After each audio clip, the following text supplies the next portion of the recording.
খাওয়ার পর প্লেট বা পেয়ালা পুরোপুরি পরিষ্কার করার সুন্নত ও এর ফজিলত কি? সাধারণত হাদিস শরীফের মধ্যে আছে খাওয়া চেটে পুটে খাওয়া এটা বরকত। কারণ নবী করিম সাল্লাল্লাহু আলাইহি ওয়াসাল্লাম বলেছেন খাবারের কোন অংশের মধ্যে বরকত আছে সেটা আমাদের জানা নাই। সেজন্য খাবারটা পরিপূর্ণভাবে খাওয়াটা এটা সুন্নত এবং বরকতময়।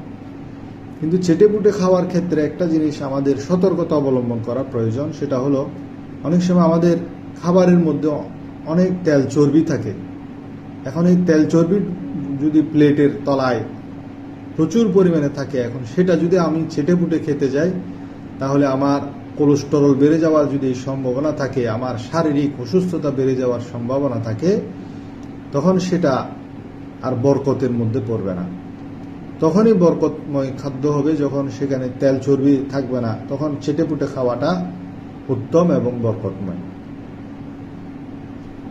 আমার দ্বিতীয় প্রশ্ন হলো, আরবের আজানে আসসালাতু খায়রুম মিনান নাওম না বলার কারণ কি?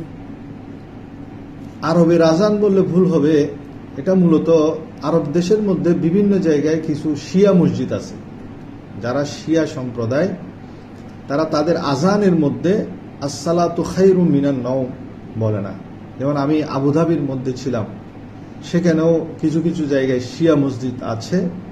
আমি সেখানেও লক্ষ্য করেছি যে তারা ফজরের আজানে আসসালাতু খায়রুম মিনান নাওম বলে না। এটা মূলত শিয়াদের আজান। আমার তৃতীয় প্রশ্ন হলো, মোবাইলে আজান চলাকালীন কল আসলে আজান বন্ধ করা কি গুনাহ? মূলত অনেকে মোবাইলের মধ্যে রিংটোন ইউজ করে অথবা অ্যালার্ম ইউজ করে, তখন আজান শুরু হয়। তো আজান যখন শুরু হয় সেই সময় সেই মুহূর্তে যদি জরুরি কোনো কল আসে তখন সেই কল রিসিভ করা জায়েজ আছে। তবে কলটা রিসিভ করতে হবে যে আজানের বাক্যটা যাতে পূর্ণ শেষ হয় তখন।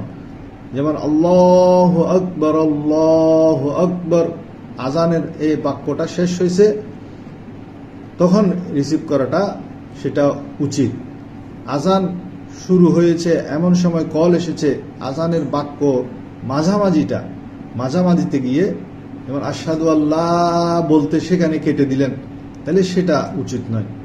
বরং আশহাদু আল্লাহ ইলাহা ইল্লাল্লাহ বাক্যটা পূর্ণ শেষ হলে তখন আপনি রিসিভ করবেন, সেটাই উত্তম।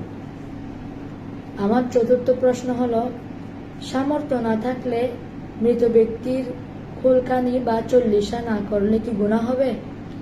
মৃত ব্যক্তির জন্য কুলখানি করা, ইসালে সওয়াব করা, চল্লিশা করা, মানুষকে দাওয়াত দিয়ে খাওয়ানো, এটা হলো ভালো কাজ।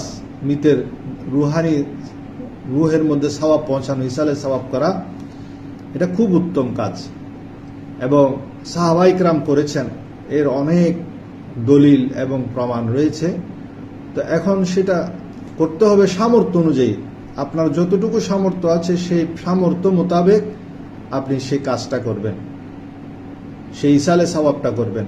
এখন আমাদের দেশে বিশেষ করে আমাদের চট্টগ্রামে একটা রেওয়াজ হলো, মানুষ মারা গেলে এই কুলখানি করতে হবে, চালিশা করতে হবে, মেজবান দিতে হবে। তার জন্য তারা প্রয়োজনে কর্জ করে, ঋণ করে এই কাজগুলো করে। তো ঋণ করে মানুষের কাছ থেকে ধার নিয়ে এই কাজগুলো না করে বরং যতটুকু সামর্থ্য আছে সেই সামর্থ্য অনুযায়ী করাটা উত্তম। আমার পঞ্চম প্রশ্ন হলো, জুমার খুতবার মাঝে দুই খুতবার বিরতিতে দোয়া করার ফজিলত ও নিয়ম কি? সাধারণত জুমার দিন এমন একটা মুহূর্ত আছে, হাদিস শরীফের মধ্যে আছে, যে মুহূর্তে দোয়া কবুল হয়। তো অনেকেই বলেন যে সেই মুহূর্তটা হলো ইমাম সাহেব যখন খুতবাদের দুই খুতবার মাঝামাঝি ইমাম যখন বসে, সেটা হলো দোয়া কবুল হওয়ার উত্তম সময়। এখন সেই সময় অনেক মুসল্লিরা দেখা যায় যে হাত তুলে বড় বড় করে দোয়া করে, কিন্তু ইমাম যখন খুতবার জন্য মিম্বরে উঠে তখন দোয়া, দুরুদ, সালাম, জবাব এই কোনো কিছুই জায়েজ নেই। সেজন্য যদিও সেটা দোয়া কবুলের সময়, তবুও সেটা দোয়া করতে হবে চুপি চুপি, মনে মনে, হাত তুলেও না, আওয়াজ করেও না, বরং মনে মনে দোয়া করবে। দুই খুতবার মাঝখানে কেউ যদি দোয়া করতে যায়, যেহেতু সেটা দোয়া কবুলের সময়, সেই জন্য সেই মুহূর্তে তারা মনে মনে দোয়া করবে।